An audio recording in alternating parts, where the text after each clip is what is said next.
Welcome to another Wednesday and a great day to you, deep divers. We are hitting the home stretch of our December digital cleanse series, We are. This is week 3. and we drop new episodes every single Wednesday, so if you haven't yet, please save the series playlist right now. Absolutely. If you Oh. followed along the last 2 weeks, you've already taken these huge steps. Yeah. Decluttering your devices, sorting through inboxes, securing those critical online accounts. Yeah, you should be feeling significantly lighter and more organized by now. Mm-hmm. But now we tackle the final and maybe the most sprawling frontier, The cloud. the cloud. We're moving from the hardware you can actually touch to the millions of bits of data you only think you control. Right. Our mission today is the cloud storage audit. Organize what you forgot. And we are taking a deep dive into those accumulating, duplicating files that just quietly spread across platforms. And they become these digital liabilities you never, ever intended to carry. And that really is the crux of the issue. When we talk about cloud management, it's not about buying more space. Yeah. It's about control, it's about intention, and dramatically reducing your risk surface area. The cloud, for most people, is just a giant data abandonment site. A data abandonment site. I like that. Yeah, files we upload once and then immediately forget exist. So before we jump in, a question for you, the listener. Where do you think your most forgotten files are lurking right now? Mm-hmm. Is it an old Dropbox account from a job 5 years ago? Maybe a shared folder in Google Drive from some one-off collaboration? We'd love to know. Yeah, leave your comments below because I think we all suffer from this same digital blindness. We really do. Okay, let's unpack the core behavioral problem first. The illusion of infinite space. Why is it that we are so meticulous about cleaning out a physical closet, but we treat cloud storage like a bottomless digital junk drawer? It's because the system was, it was engineered to encourage apathy. The cloud providers sold us 3 really powerful illusions. And we all bought them. We all bought them completely because they just seemed so convenient. So what are they? What are these illusions? So first, you have the illusion of unlimited storage, leading to organized chaos. Organized chaos. Right. When storage capacity feels endless, the incentive to manage it just disappears. People think, why clean out the attic if the attic never fills up? That makes sense. But accessibility without structure is just chaos. You might have a petabyte of storage, but if you spend 5 minutes trying to find one single tax receipt, that storage is basically useless. That resonates so strongly with me. I feel like I treat the search bar like a digital divining rod, just hoping it'll magically surface the one true file I need. And that inefficiency, that's the cost. Which brings me to the second illusion. Cheap storage equals harmless hoarding. Okay. The cost per gigabyte is tiny, which encourages inertia. It feels negligible today, maybe an extra few dollars a month for the upgraded plan. Right, just a few bucks. But when you multiply that low cost across 3, 4, maybe 5 overlapping cloud subscriptions, that cheapness becomes really expensive, subsidized clutter. And what's the third illusion? The one that undermines our control. Convenience replacing intention. Autosave and background sync features. They are the biggest culprits here. Ah, yeah. When your phone photos back up automatically or a file syncs the second you open it, it completely bypasses your decision-making. Right. You never made an active choice to keep that file or where to put it. Exactly. The system made the choice for you. So the core diagnosis here is that most people just don't actively manage their cloud storage. They abandon it. They abandon it and they pay the price later. But wait, if 68% of storage is junk, doesn't that imply this whole low-cost auto-sync system is actually a failed engineering success from our perspective? That's a fantastic question. I mean, are we letting the cloud providers off the hook too easily for enabling our chaos? I think, in a way, we are. The providers win because they charge us for the capacity, not for the utility. Our failure to organize is their revenue stream. And that leads us directly to the reality of fragmentation. The problem isn't just the sheer volume of data. It's that the data is scattered. Scattered where? Across platforms, apps, devices that you, the user, barely remember authorizing. Fragmentation, not volume, is the real headache here, both financially and for security. So where does this sprawl actually happen? Because when I look at my storage usage, it's always way higher than I expect. It happens in the overlaps and the unintended backups. Just think about Google Drive. You've got workspace files mixing with personal photos, plus shared folders that may or may not still be active. Okay. Then right next to it, you've got iCloud, often running for device backups, duplicating those photos and documents that are already stored in Google Photos. The classic double dip duplication. I have definitely paid to store the same mediocre sunset photo 3 times. It is rampant. And you add in OneDrive, where your work files often sync automatically, a massive liability if you switch jobs. And then there's Dropbox, which is usually home to old client projects, forgotten shared folders that still have active access permissions years later. And don't forget those mystery directories, the ones created by some random app you installed once and forgot about. Exactly. They silently gobble up space and resources. You can't secure what you can't see. It really is a logistical nightmare, and the financial repercussions of this hoarding, they're staggering. What are the latest stats telling us? Okay, the statistics are truly eye-opening, and this is why we have to pay attention. We found that the average monthly spend for people using multiple overlapping cloud subscriptions is $47. A month. That's nearly $600 a year, just for storage, because you signed up for $10 here, $5 there, assuming it was harmless. That's significant. But if it was for useful files, maybe it would be okay. How much of that is actually for redundant data?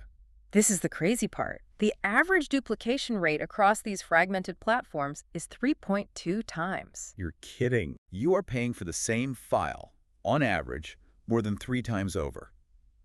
And here's the number that should make you jump up and clean house. Okay, I'm ready. Only 32% of that total storage capacity is used for active relevant files. Wait, only 32%? That means 68% of the capacity you're paying for every single month is filled with old, irrelevant, forgotten files. Exactly. We are literally subsidizing cloud infrastructure to store garbage we should have deleted years ago. Wow. And that cost isn't just financial. It's the cognitive load, the time wasted searching, and the security exposure. Right. Let's shift to that security risk, because we often think of hackers, but this exposure, it grows quietly, doesn't it? It does. Risk isn't just external hackers breaking in, it's internal negligence.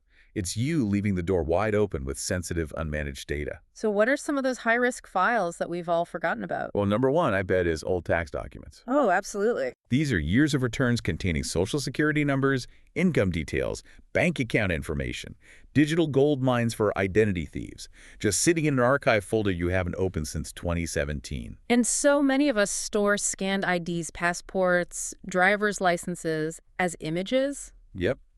Those IDs and scanned licenses are often stored in totally unsecured image folders. Then you have contracts with outdated terms. Okay, what do you mean? Old agreements that might reveal proprietary business strategies or contain sensitive clauses. They were fine when the project was active, but they're dangerous if they can be accessed externally today. And the sharing liability. That's what really concerns me. It should. Think about those forgotten shared folders. You might have collaborated with a partner, an employee who left the company 3 years ago. But their sharing access might still be active. It very well may be. You forgot to revoke access when they left. And the silent killer is forgotten public links. If you ever shared a file with an open public URL, anyone with that URL can still access that file unless you specifically go in and revoke that link. Which most people never do. Almost never. So the bottom line is, every file is a potential risk. And the longer it sits unmanaged, the greater that risk becomes. Okay, before we dive into the solution framework, a quick note. If you are finding this audit helpful and you want to catch all the great new stuff we have coming out, especially the series finale next week, make sure you subscribe to our YouTube NCWEBDEV channel right now so you don't miss a thing. All right, welcome back. We've established the problem: fragmentation, high cost, and silent security risk. All enabled by that illusion of infinite space. Exactly. So now, the solution. We need a systematic approach, a decision process, not just some aimless cleanup. We do.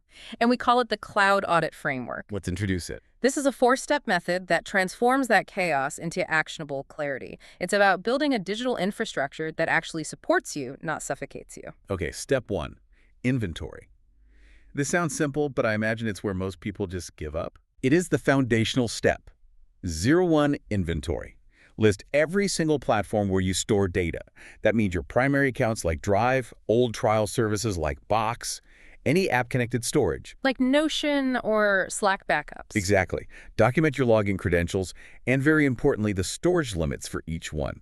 If you don't know the landscape, you can't navigate. That makes sense. Step 2. Step 2 is categorize. Categorize. Once you have your map, you sort the actual files into clear buckets: active work, personal documents, archived material, and trash. This step forces you to confront the intent of the data, right? That's it. You have to decide its purpose. Then comes the brutal part, evaluate. This is where we need to be ruthless. Oh, 3, evaluate. Yeah. This is where you make those decisions. You keep only what serves a current or required purpose. And you need to apply regulatory timelines here, I assume, like keeping tax documents for 7 years. Absolutely. Keep those, but archive them securely. Anything older is probably primed for deletion. Don't hoard out of nostalgia or that what-if fear.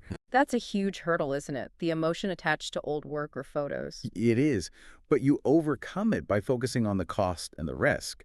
Does that old file justify paying $47 a month and potentially exposing your private data? When you frame it that way, nostalgia loses the argument. It usually does. And finally, step 4. Step 4 is lock. Lock it down. O4 lock. Secure what remains. This is about establishing boundaries, review all permissions, revoke every old sharing link, especially the public ones, and update your security. This is where you enable two-factor authentication everywhere. Everywhere. And store those credentials safely. Only you should have the keys to your newly organized castle. That framework gives us structure. Now let's zoom in on the silent killer. Yeah. Duplicates. Right. That 3.2x duplication rate tells us we have utter confusion. We're trying to find the one true version among files like final edited jane.pdf. It's absolute chaos, and it stems from systems fighting each other. Yeah. Your phone auto backups to one cloud, your desktop syncs the same file to another, And then you save the email attachment separately. and they multiply invisibly. So if storage should support clarity, not memory, what's the core optimization rule we should live by? It's simple. If you can't name its purpose in 5 seconds, it doesn't deserve storage space. I like that. And if you do need it later, you should be able to find the one true version in 30 seconds or less. And how do we structure our optimization goals using that rule? First, consolidate platforms ruthlessly. Reduce from 5+ services down to 1 or 2 primary accounts, one for active, one for archive. And second, after you delete that 68% of garbage, You downgrade storage plans. You should be able to cut your capacity by 50% and save money immediately. and then Third, separate archive from active storage. Use cheaper, less accessible solutions for things you rarely touch. And finally, you have to fix that versioning chaos. which requires discipline. It requires using naming conventions. Don't just save a document as meeting notes. Systematize it.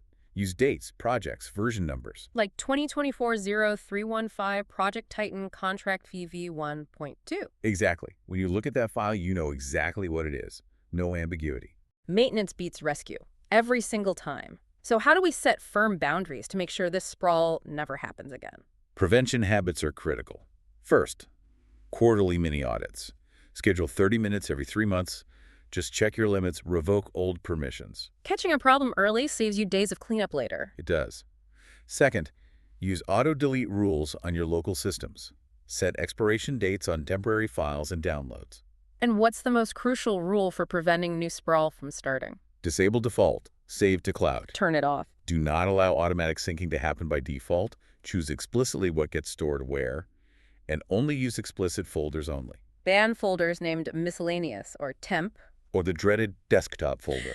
They are the breeding grounds for sprawl and forgotten files. And for security maintenance. Make monthly permission reviews a non-negotiable habit. Audit sharing access frequently.